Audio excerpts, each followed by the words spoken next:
Alrighty, yo, what is going on, everybody? It's your boy, Mr. DDG94, back with another reaction video. Today we're finna react to House Party 3 by Black Media Man Cave. Without further ado, let's get right into it. Shout out to Black Media Man Cave. Let's get it, man. Too complex, much too complex, too complex, much too complex. Welcome to the Black Media Man Cave, where I do commentary and review on movies with an all-black cast or at least a black lead. Today's movie is House Party 3, a movie that was meant to be the final movie in the Kid and Play trilogy before the series truly went downhill. Even though it's not nearly as popular as the first House Party and House Party 2, I feel like House Party 3 is a truly underrated comedy, and I dare say better than House Party 2. House Party 2 attempted to force the college message and heavy life lessons into the story, whereas House Party 3 feels more like a natural evolution of the series, with Kid and Play being all grown up and trying to make a living in the music industry. Gone is the Looney Tunes, slapstick, and sound effects of the second movie, and in its place, the third movie goes back to the organic and improvisational comedy similar to the first movie. Unlike the second movie, the third film went all in on the cast of comedians to ensure that humor never fell flat. There's appearances by Michael Collier, Chris Tucker, Ronaldo Ray, Joe Torre, Eddie Griffin, and Bernie Mac, who himself was influenced by the late Robin Harris. Every last one of these guys are exceptional stand-up comedians in their own right, and each bring their unique style of comedy to the film. It's a good thing too, because the rest of the cast unfortunately does very little to elevate this movie out of last place in popular opinion. But is this movie still good enough in 2021 to warrant a passing grade from me? Let's blacktrack and find out. This movie is a bop, though. This is an underrated classic right here. Very underrated. The movie begins as all House Party movies begin, with a dream sequence, and I think you all know by now that these things never end well for Kid. I think this one might be the most out of context dream sequence in all the film, since we haven't even been introduced to this girl Kid is walking down the aisle with, and why are all these half-naked women clamoring for him? I think it's been firmly established that Kid isn't the ladies' man of this franchise. It's made even more weird when Sydney appears playing the organ. Kid, wake your ass up and give us some answers. Out of nowhere, Kid has a new girl, and not just a girlfriend, but a whole fiance. Her name is Vita, and she's played by Angela Means, who will go on to play Felicia in the first Friday movie. I have to say, she delivers one of the most wooden performances in this movie, and she might as well be holding the script in her hands with the way she says her lines. Hey, how about a nice big juicy good morning kiss? Not with that good morning breath. Kid just got new everything on us. New hairstyle, new girl, even new friends that we've never heard of in the form of this guy Stanky, who isn't even a little bit of a subtle replacement for Bilal. The dude is short, obnoxious, and they even call him Stinky because of his breath. They even dress the same. The only difference is that he's played his cousin instead of his friend. Stanky is played by David Edwards, and every time I see dude, all I can think about is that he was the first black guy and possibly the first person period to be put off MTV's Real World TV show. Yeah, he's also the boo this man guy from Half Oh shit, I was like, wait a minute, he seemed familiar. Where I seen him from? Oh yeah, that's right, he right here in my fucking meme catalog. He right here, bruh. What the fuck? Man, this is some bullshit! Boo this man! And I only remember him from the real world. The only thing that's consistent in these movies is that Play is always going to be a shady Negro. He's the best man, so he's in charge of setting up the bachelor party and other festivities for Kid, but of course nothing he ever does is ever on the up and up. Yeah, we gotta make this brief, man, cause I'm calling from the car. Peace out, Black. Yo, Angina Williams, man. Never change, Play. One thing House Party 3 does a lot of is introduce us to a lot of other family members that we never heard of in the previous films. It's already established that Stanky is Play's cousin, but we also get introduced to three of Kid's cousins when Play picks them up from the airport. The cousins are played by the rap turned R&B group Immature, the first incarnation with what everybody growing up used to call a little Asian kid. But dude is clearly Hispanic, especially with a name like Half Pint Dos Santos. Dos Santos left the group early on because his parents wanted him to get an education instead of being famous. He was replaced by LDB and the rest is history. It's kind of funny how the movie just wants us to casually accept how criminal they are. They commit fraud fresh off the plane, and it's definitely not the last crime they'll do in this movie. Do you know what you three punks just did is against the law, man? You know what they do to little boys in the big house? Make little girls out of them. That's right. Well, they already look like girls, so they're halfway there. Crazy how we just accepted this dude and his dookie braids. In case it's not obvious by now, this movie no longer takes place in No Name Everywhere USA, or wherever the first two movies were supposed to take place. It's firmly a West Coast movie since this is the middle of the G-Funk era and post Boys in the Hood. No, I think this movie was done in LA. I do recall them saying, I do recall in the first movie them saying Inglewood. I do recall that. I do recall Inglewood being referenced in the first movie. So I do believe that this was always in LA.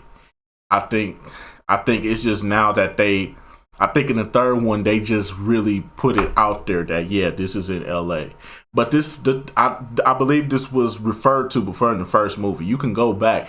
I do remember the first movie referencing that this is in LA. I do remember that. I even think the second movie even referenced that they're in LA. But I digress. Every black film felt like they had to take place in California. Apparently, Kid's entire family lives on the West Coast because he takes his cousins to his crazy and senile Aunt Lucy's house. He says Immature is her brother Petey's grandkids, and there's even another brother who's going to show up later in the movie. With all these aunts and uncles, it's made even weirder now that Kid didn't just go stay with one of them when his dad died. But make no mistake about it, people. Definitely check your logic at the door when it comes to this movie. Aunt Lucy is played by veteran TV actress Katie Lester, and her performance as a crazy old lady doesn't get nearly enough recognition as I think it deserves when this movie is talked about. She has some of the best one-liners in the movie, and it's pretty obvious she's a professional by how effortless she delivers her lines. Now, Vita said you could have something to eat. She didn't say go and eat up all that Chinese food. There was fried chicken, Aunt Lucy. Hush your mouth. Chinese people don't eat fried chicken. While researching this movie, I even learned that she was a singer and had a hit song called Love Letters back in 1962. I'm glad she was written into this because she definitely holds her own with the other comedians. If you think Play had the money to pay for all this wedding stuff, then you don't know Play like I know Play. Yo, kid, I'm telling you right now, man, we're gonna sell sex as a weapon to Showboat. Wait a minute, we haven't even signed him yet. Come on, kid, you know I got the skills, man. We gonna get the girls to sign. We gonna sell them to Showboat, man. It's the American way. Selling what you don't own, man. I do it all the time. Nah, I believe that's a Ponzi scheme. Play is a bold motherfucker to attempt to defraud this dude Showboat, seeing as he's surrounded by a gaggle of muscle-bound female bodyguards and even a vicious dog. But when has that ever stopped him before? Showboat is played by Michael Collier, who did a lot of Def Jam and Comic View stand-up comedy in the 90s and was always hilarious from what I remember. That doesn't change in this movie, as nearly everything that comes out of his mouth is funny just from delivery alone. Play convinces Showboat to give him some money in exchange for convincing a group called Sex as a Weapon to tour with Showboat's company, but not without a warning. Whatever you do, you can talk about my mama, steal my car, take my jewelry, but don't mess with my money.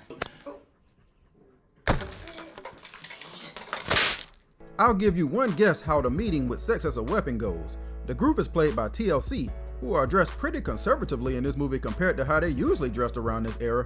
It's like they switched wardrobes with Immature or found out they were going to be in this movie last minute and decided to come as they were. The girls are actually kind of interested in Kid and Play's proposal at first, until they see the cities that Showboat has booked for the tour. Buck Tussle, Oklahoma. Stand Back, Alabama. Keep running, Mississippi. It's no wonder he called it the Chitlin Circuit with those locations. The group decides to sign with Cold Blood Management instead, and with a name like that, what can go wrong? You know what's really missed in this movie? Full Force gang shenanigans. Full Force sadly didn't return for this movie, so instead we get these ex-cons who run a... Yeah, they was definitely needed. I feel like Full Force was the only thing missing. Because if they would have brought Full Force back, I think this movie gets an entirely different ranking in the House Party series. But I feel like people are starting to appreciate House Party 3 a lot more nowadays than back then, because back then people used to hate House Party 3. If you brought up House Party 3, motherfuckers would roast you over there. I think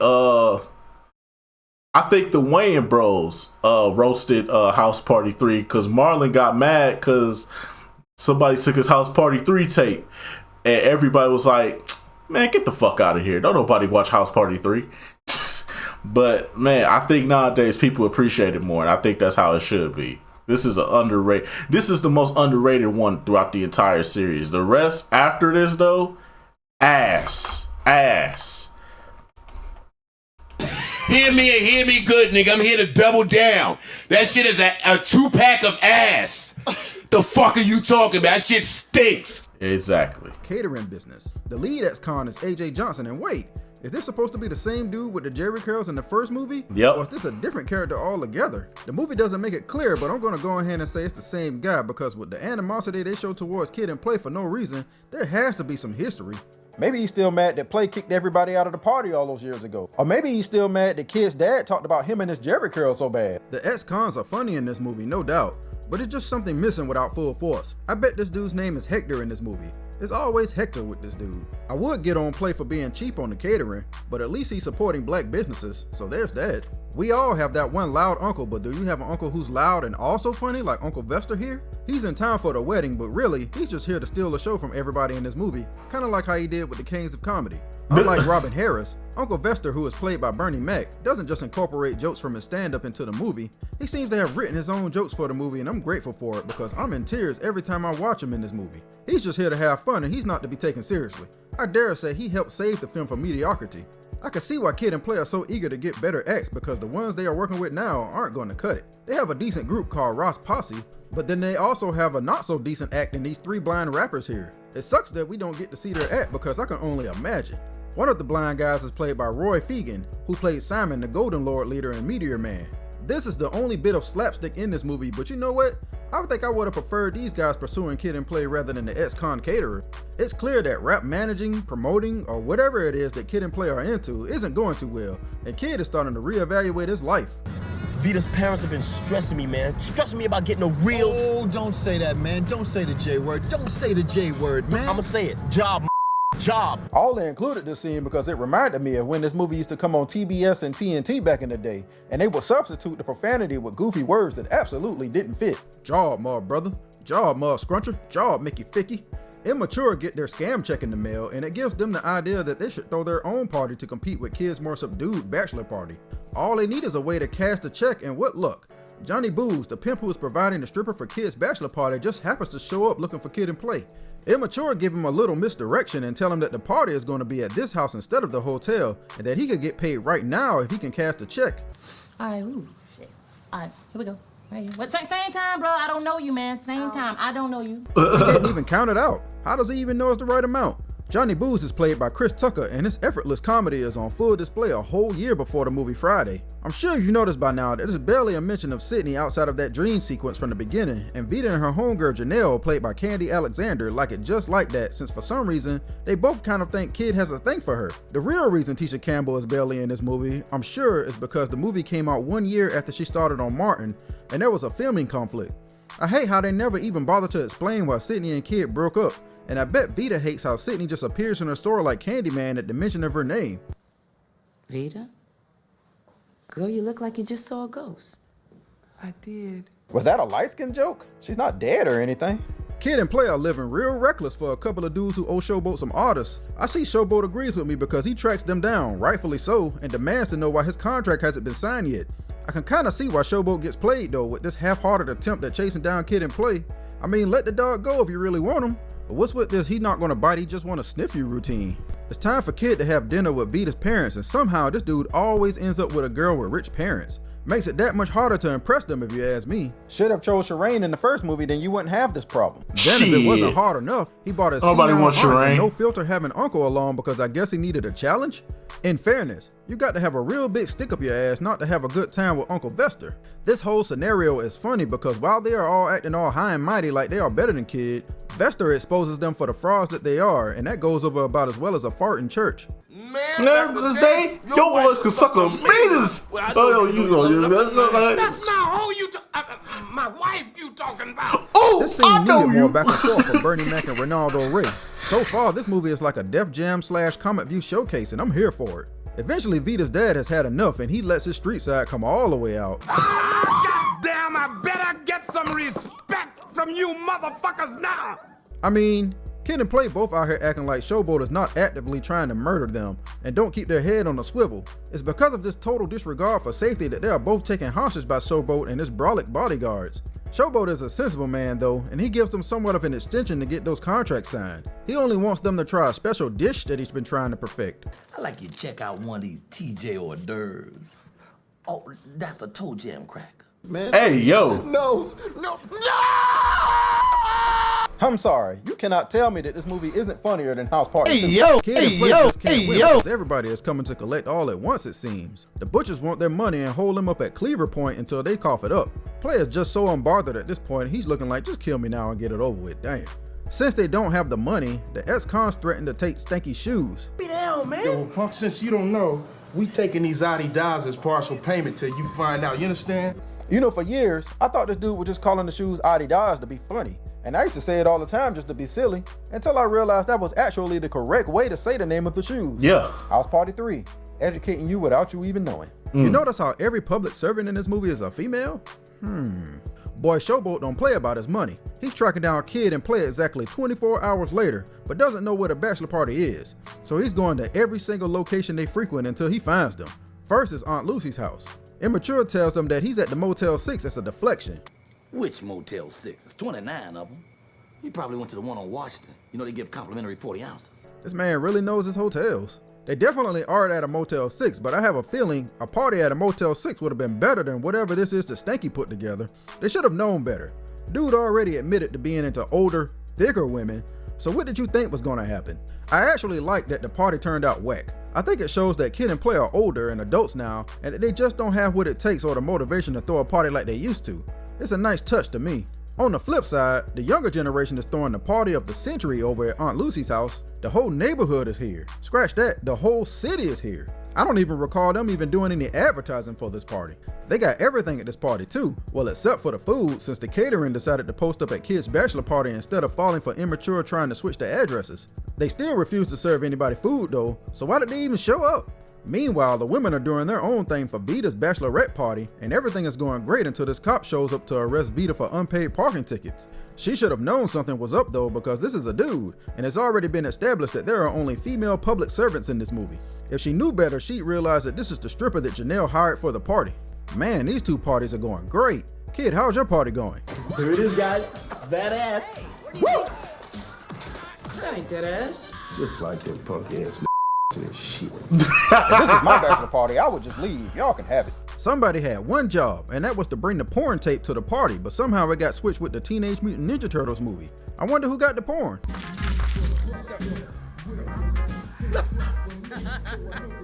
Hey, how did Immature even get here? These little Negroes can't drive. They pay the ex-cons to get them to Lucy's house, and that's yet another black eye on the bachelor party. But it can't get any worse than that, can it?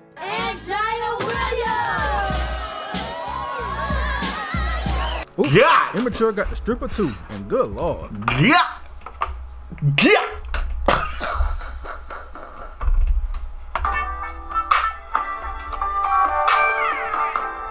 Yeah. Ooh. I'ma just say it now, boy. Who's a freaky ass nigga? Who's a freaky ass nigga? Freaky draw. Who's a freaky ass nigga? You a freaky ass nigga? Who's a freaky ass nigga? Who's a freaky ass nigga?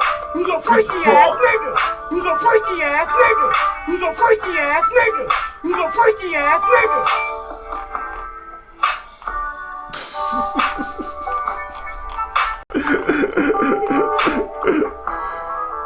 Oh man, yeah. You see the titties on her? God damn. You see the titties? Damn, look at them titties. Damn, look at them titties. Damn, look at them titties. I'm saying though, Jesus Christ. Jesus Christ. Nigga. Hold on, bruh. Hold on, bruh. Black queens forever, snow bunnies never. I said black queens forever, snow bunnies never. I said black queens forever, snow bunnies never. I'm saying though, if you see what I'm seeing right now, you... Give me the keys to my car, Jody. You ain't going nowhere. Get up off me, girl. See, there you go again. Bring your ass downstairs, showing off in front of these fucking neighbors. Get your ass back upstairs. Fuck you and these neighbors. I hate you. I hate your ass too. I love you. I'm saying though. I'm saying though. You see what I'm seeing? You, hey, yo. She got big ass forehead too. That means she got some good pussy. I can't really show you on here, but take my word for it. Chris Tucker came through. Or don't take my word for it. Check out the dude having a seizure for confirmation. Showboat shows up at Vita's party looking for Kid and Play, but can't seem to focus when he sees the stripper. Not that he's attracted to the dude or anything. He just feels like he can do better because he's a man of many talents and he can show you better than he can tell you. Not all is lost at Kid's party. Stanky came through with a dancer, and this is your last chance to prove yourself, Stanky. What you got?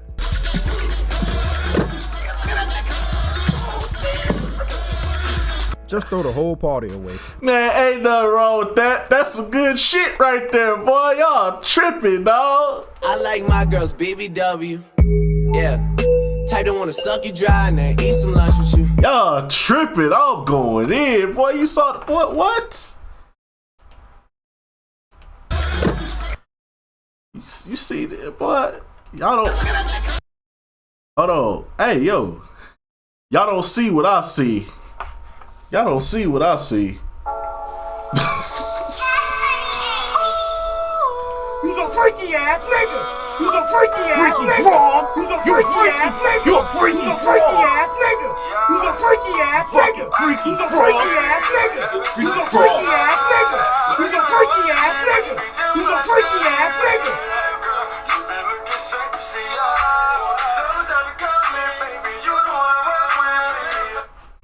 I don't care, shit. Just throw the whole party away. Kid has finally had enough and does what he should have done 15 minutes into the party. While he's getting a breather, he gets bitten by the coincidence bug that's going around in this movie. Sydney? Kid? What a coincidence. They catch up and wish each other the best, and Sydney says she wishes that things would have ended better between them. Hey Tisha, while you're here, can you tell us why it ended between you two? Facts. And why it was so bad it made Kid move to California? That would be great. We get no such satisfaction, but we might get a cat fight since Vita shows up at the bachelor party. Why? What a coincidence. She jumps to conclusions about what she saw, and for the first time, not only in this movie, but in this entire franchise, her friend Janelle and Play are actually the voice of reason and diffuse the situation. Yeah, Felicia, you were wrong. Bye. I'm not gonna say it. They kiss and make up, but are interrupted by a phone call. Kid and Play learn that they were the only people in California who didn't know about the party at Lucy's house and rush over there to check it out. When they get there, House Party 3 decides it needs to tie up every loose end in the movie all at once. Showboat shows up looking for his money or his contract and gets not one but two orders, since sex as a weapon also show up to sign with him, and he kinda digs how immature it sounds. Kid gets some honeymoon money, Immature pays for all the trouble they cause with the party, and Aunt Lucy takes a cut for the same thing, I guess. The only person who doesn't get any money for his trouble is Stinky, and I would say deservedly so, because you suck, dude.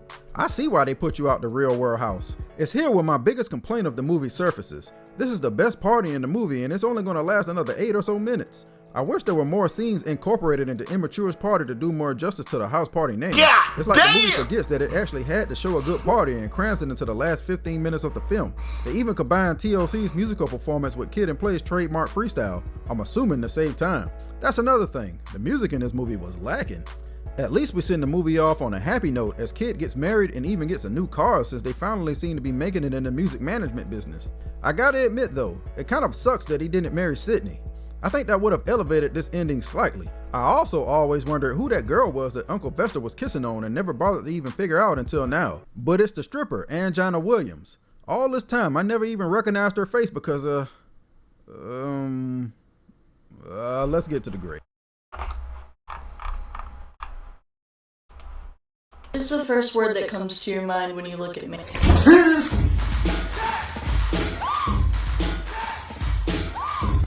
Let's keep it real, bruh.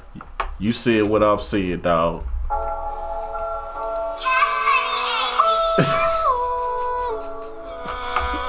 You see what I'm seeing, dog. Don't act like you ain't seeing it. What you know you seeing it. Freaky frog! You freaky! You're a freaky frog! Fucking freaky frog! Freaky frog!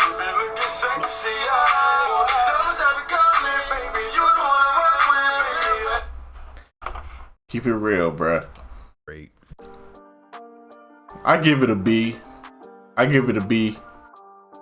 A solid B. I think House Party 3 gets a bad rap, and I can see how some people may not like the direction it took the series in, but I always thoroughly enjoyed it every time I watched it. Unlike House Party 2, which tried to mimic the original as much as possible and was light on actual humor, House Party 3 goes out of its way to try to do everything different and forge its own path. That includes the removal of some fan favorite characters, but in its place, we get an all-star cast of hilarious comedians who deliver actual comedy and jokes without relying on physical slapstick comedy. To this day, I still recite lines from this movie randomly, even more so than I do for the first movie. Sure, it would never compare to the first movie because the overall narrative is weak at best, and not only is the music mediocre, but there's barely a party in the movie at all. I think it's best to think of House Party 3 not as a house party movie, but as a comedy movie in the same vein as Friday and other comedy movies during this era, that just happens to carry the House Party name. The movie even has 5 people who would go on to star in Friday, so it's definitely not lacking star power. In the end, I think it was a solid ending to the Kid and Play trilogy, and seeing where the series went after this movie, I think it should definitely get a little more appreciation. My grade for House Party 3 is a C. An enjoyable, underrated entry into the series that's heavy on jokes, but I'm giving it a solid B, brother. I can't agree with that one. Light on story. And that does it for this episode of The Black Track. Let me know what you thought about House Party 3 in the comments below, and don't forget to like, share, and subscribe. And until next time, I'll holler at you. Nah, man, I gotta give House Party 3 a solid B, man. This shit is way too funny. R.I.P. to Bernie Mac, by the way. This shit is way too funny. Man, we might have to revisit House Party 3 on the live stream, man. We might have to, bro. This shit was actually pretty funny, bro. House Party 3 may have to be revisited on a live stream this Saturday. But anyways, that's just gonna about do it for this one, man. I will see you all in the next video. Till then, peace out.